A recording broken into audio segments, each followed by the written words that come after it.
We're talking to Mr. Homer Wheaton, and he's talking about coming to Tennessee State University and some of the other things that were important in terms of his life and his career at Tennessee State University. And of course, Mr. Wheaton, let's pick up with you being at Tennessee State University now. Okay, Dr. Haney, I was about to say that my relationship with Dr. Davis developed real strong during the time that I was down in Sheffield teaching veterans, and he invited me back to do a master's degree, and told me that he had several jobs that he wanted me to consider. So I came back and did the master's degree, and completed that in 1953. Dr. Davis, while I was doing the master's degree, I had an office in the safety department. The safety department headquarters was in the president's house. So I was with the president every day, and he got to know me very, very well and developed a lot of confidence in me. Much more confidence than he probably should have. And he, of course, gave me the job, a teaching job in the Department of Agriculture, and made me assistant director of safety, again, the safety department headquarters in his house. In 1953, one day, Dr. Davis and I was out on one of his farms in Cheatham County, a place called Riverview Acres. He would like to go out in the country to relax, to get away from the pressures of the job. And he would talk about his plans. So one day we were out there, and he began to tell me about how he became president and what his vision was for the university. And he told me that that integration was right around the corner. And I asked him to repeat what he said. He said that integration was right around the corner, and that he had set out to build a school that would withstand the forces of integration. So I was pretty shocked about what the president said, and told him that I was a much younger man than he was, and I didn't think I'd be living during any time that there would be integration or desegregation. He simply said, "Oh, integration is right around the corner." And he said that I was aware of that when I became president in 1943. And I began then to build a school that would withstand the forces of integration. And he said that the first thing he did was to bring together a good faculty. Well, his first faculty crop came in with me in 1944. So he didn't really have to tell me who it was that he brought in. He brought in a bunch of giants. He brought in guys like Carl Hill, who got to be president of 2 schools, Dr. Crouch, who was head of the science department, dean of the graduate school.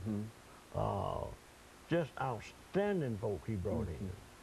And of course, you know, in 1954, there was a Supreme Court decision that Brown versus Board of Education that outlawed discrimination in public education.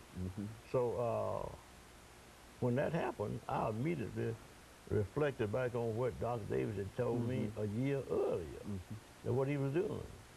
And he told me of how he went about to develop a strong academic institution. He wanted all the departments to be strong. And if you look at the old history, you'll see that he had very strong academic programs. But he also told me that he wanted the people around the world to know about Tennessee State University. And he said that academic departments are generally not written about in the daily media.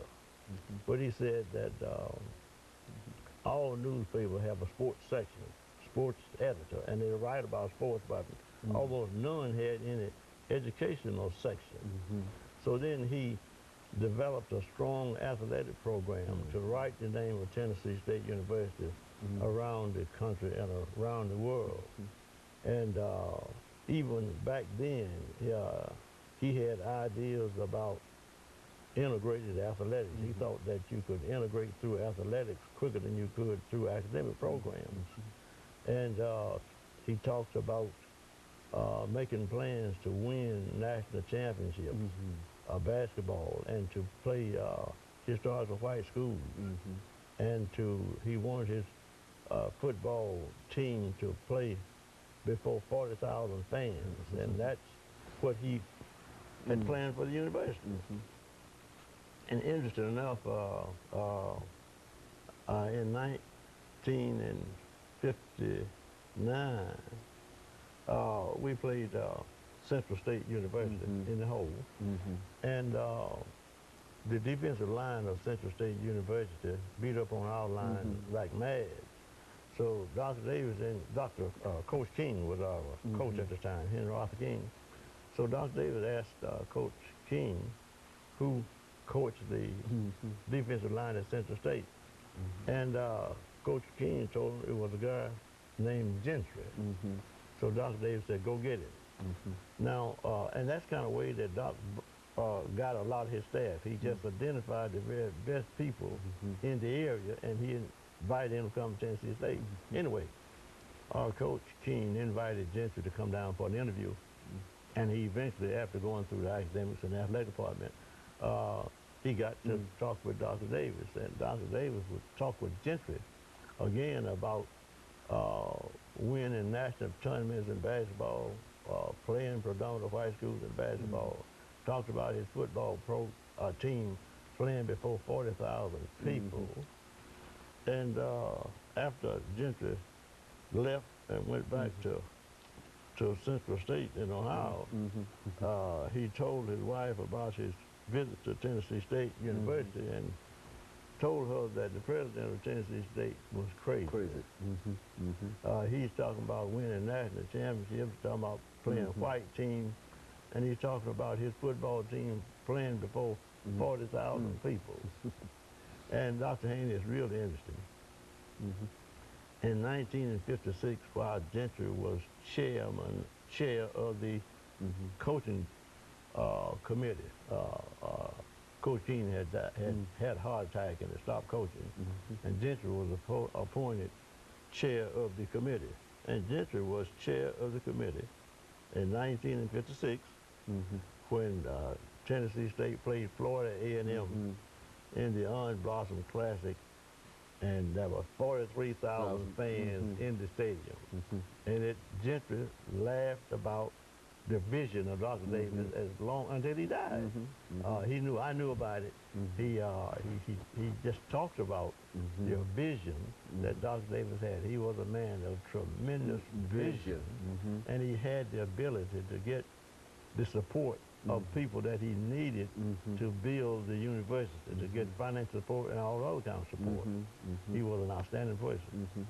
And it's a real pleasure for me to have known him, for him to kind of take me under his wings. It's also a real pleasure for me to have known Dr. Flowers, who took a special interest in me. A matter of fact,